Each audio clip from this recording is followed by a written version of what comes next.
Hello, and welcome to another edition of the Cardinal Review. I am, of course, your host this evening, the Cardinal.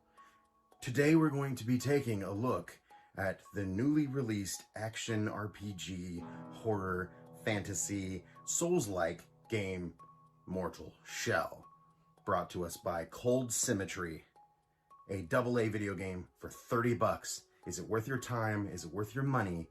And is it worth your soul? Find out now.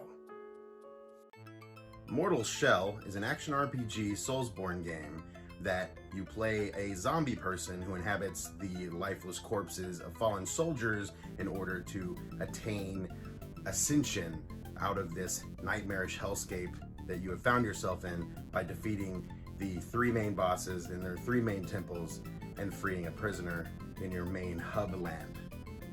Let's start with the graphics. The graphics are hauntingly beautiful. Locations are really well designed. The only real falter there is the main swampland, and I don't think the location looks bad. I just think some of it is so smoky, samey that you can get lost. Even if you've been there a million times, you're still like, where am I supposed to go?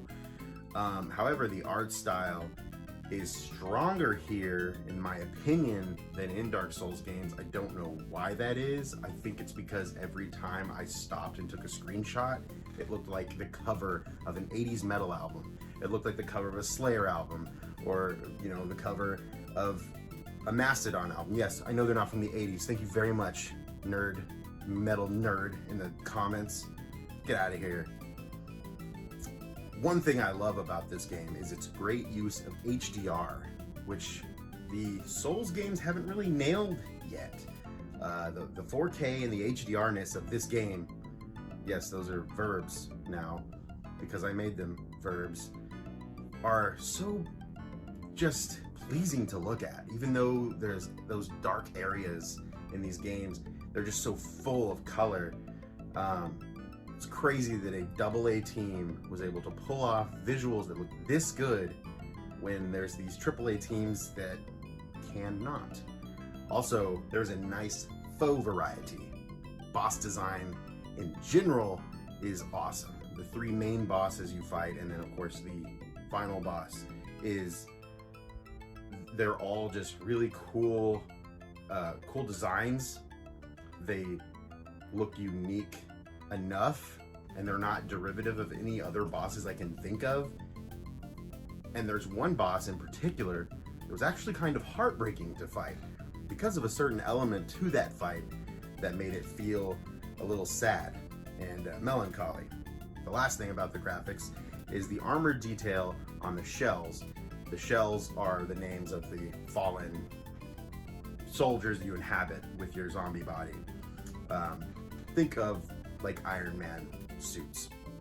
The armor detail on these shells is very, very detailed and really nice to look at.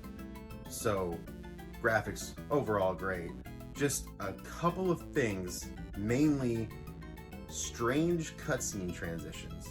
Now, there's a few cutscenes in this game that there's just these weird cuts where it's like showing somebody's face, and then it shows your face, and then it shows them again, and then it's like, what is happening?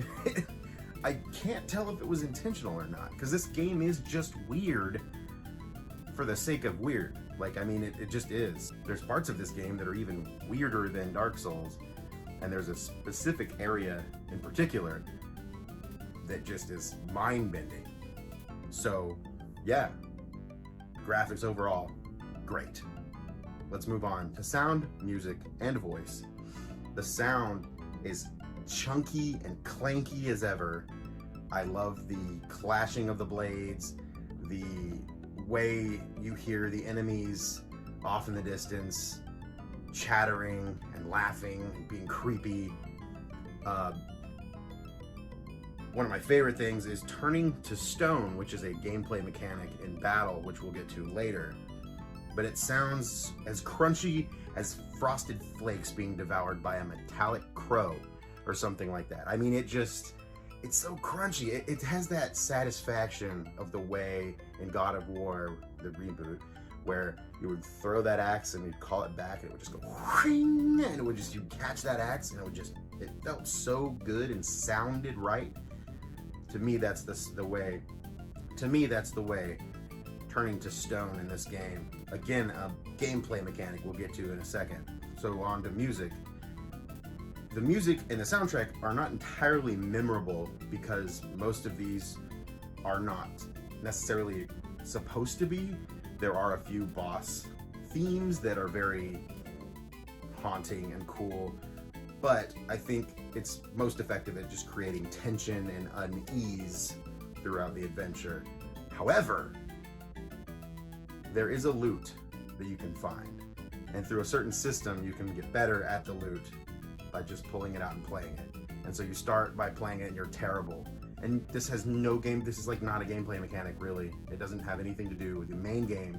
You can just pull out a little medieval guitar and play songs, and the more you play it, the better you get, and the better the song is that you're trying to play. But also these enemies play the lute as well. So sometimes you're walking up to these enemy camps, and instead of being these barbaric zombies, sometimes they're just chilling around a fire, getting drunk, and one of them's playing the guitar. And you're like, do I want to go over there and just like bash them all up like that? Like, I'm kind of a jerk. But yes, the music is effective, if not maybe slightly unmemorable. Now, the shining piece of this trilogy are the voices. The voice acting is so incredibly well acted and creepy. It's such a surprise in a AA game that's only $30. And every time there's a line uttered by an NPC or a fallen shell's memory or the prisoner or whoever it is, it's so well done, and I'm blown away by how good this voice acting is. It's as good as Dark Souls, but in some cases it's more memorable than Dark Souls, because I don't remember finishing a Dark Souls game and thinking about the voice acting. I remember thinking that was fine, but here in particular, one of the shells you can inhabit, and what's really cool is, we'll get into it, but obviously there's four heroes, the shells that you can inhabit. One of them is Solomon, the Scholar. And every time you unlock a skill for a shell, they have like a monologue about that skill. And it's like kind of irrelevant, but just super fascinating and weird and bizarre. And Solomon in particular's voice acting is so great. It's amazing. It's like one of those things where you're like, that sounds like somebody I know of. Like, it sounds like somebody that would show up in Lord of the Rings, and you'd be like, yeah, sounds right. And especially the prisoner, which is this weird bird-looking thing with a bird head and a strange non-body. You'll talk to him, you'll see him. His voice is so creepy, but so sinister and also interesting. And you just want to listen to him. You just hang on every word he has to say. I can't commend these actors enough, because I can't imagine that they were paid a lot to act in this game, because it was such a small project, considerably small project. And that brings us to gameplay. So, like I said before, we would get into the shells and all that. You inhabit the different shells, right? There are 4 different shells, aka armor, aka fallen soldiers, that you inhabit as your zombie form throughout the game. And they serve as your basic classes, right? You have your quick assassin guy, you have your magic guy, you have your tanky dude with a lot of health but not a lot of stamina, so he's very slow, and then you have your kind of jack of all trades, which is the first one you start out as. The different shells really do let you play the way you want, however, and combat is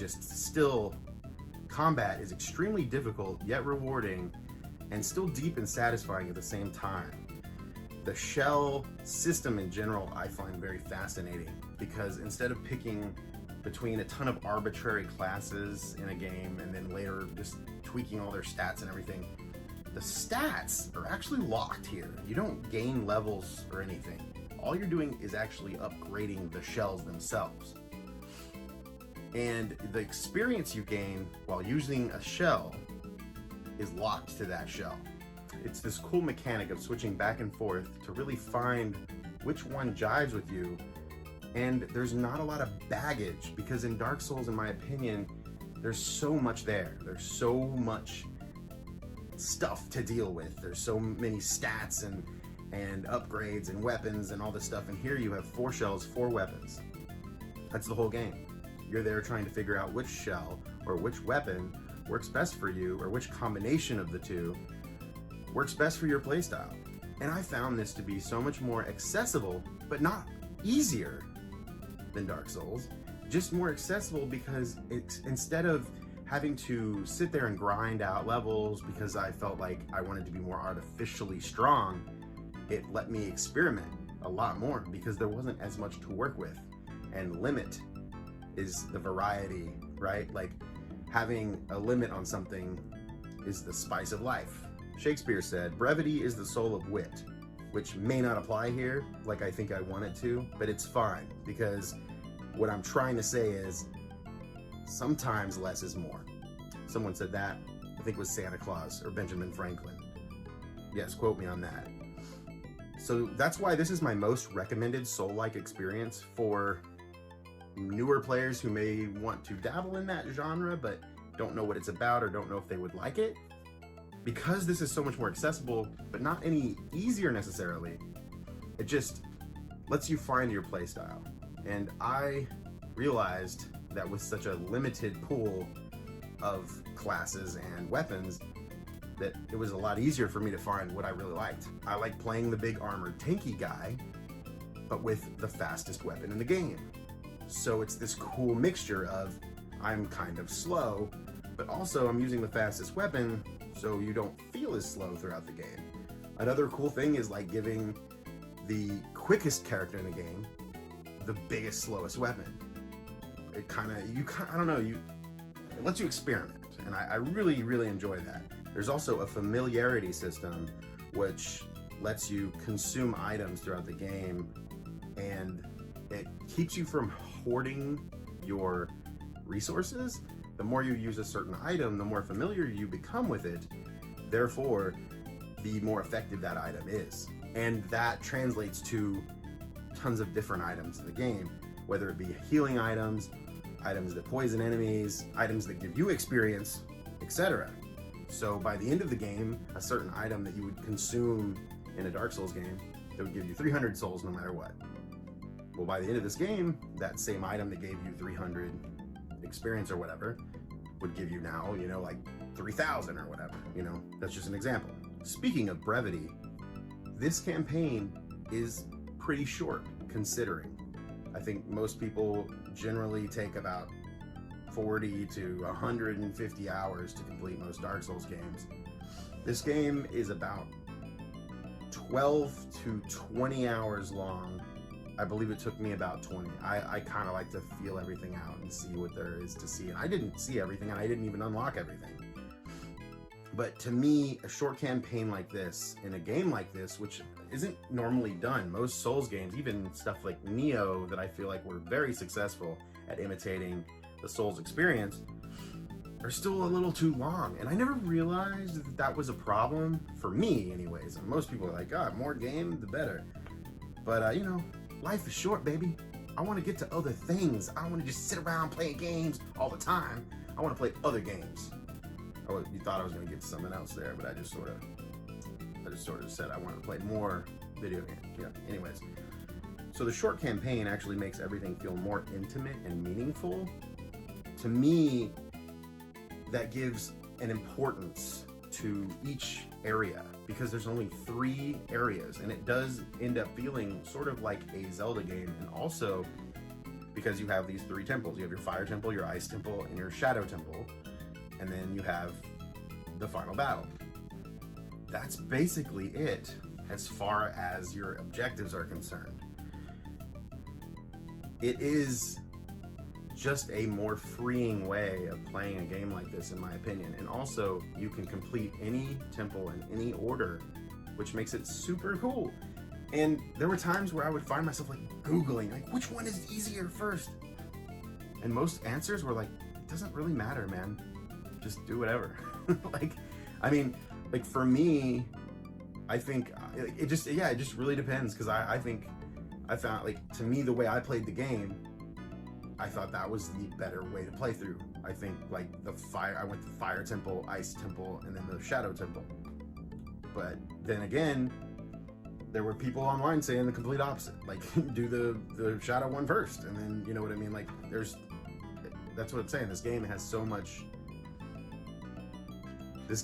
such a customizable feel to it, even though it is a smaller scale Souls-like experience. Now, that's not to say there isn't some downsides. That's not to say that there aren't some downsides. There is a bit of jankiness here and there. There are moments that the budget game-ness rear its their heads.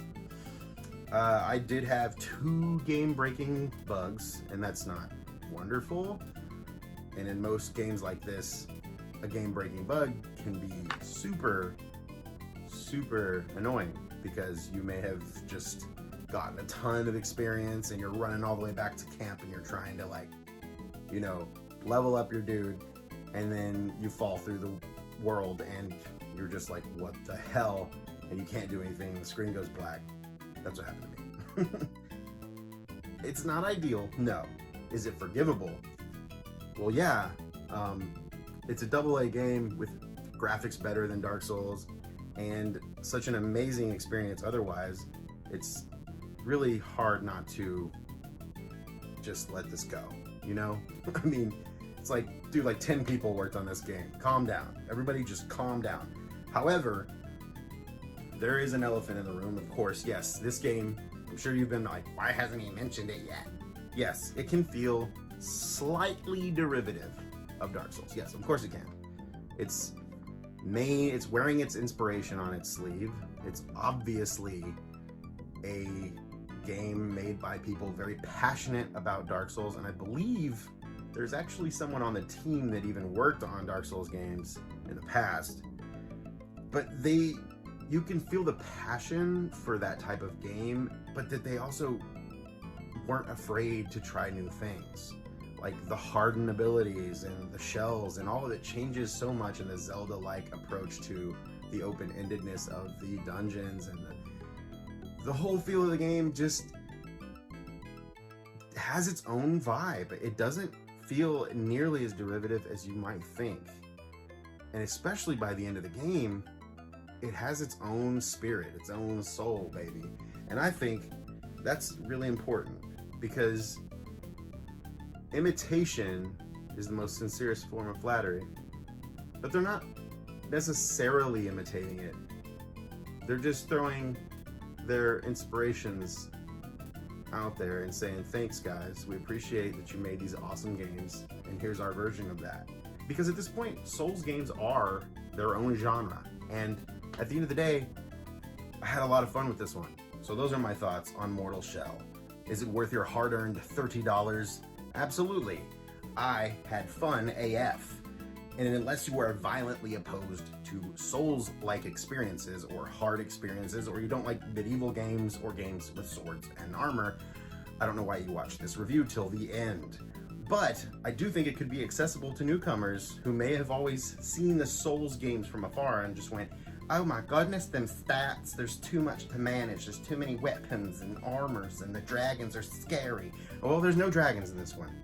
And there's none of that baggage, so give it a shot.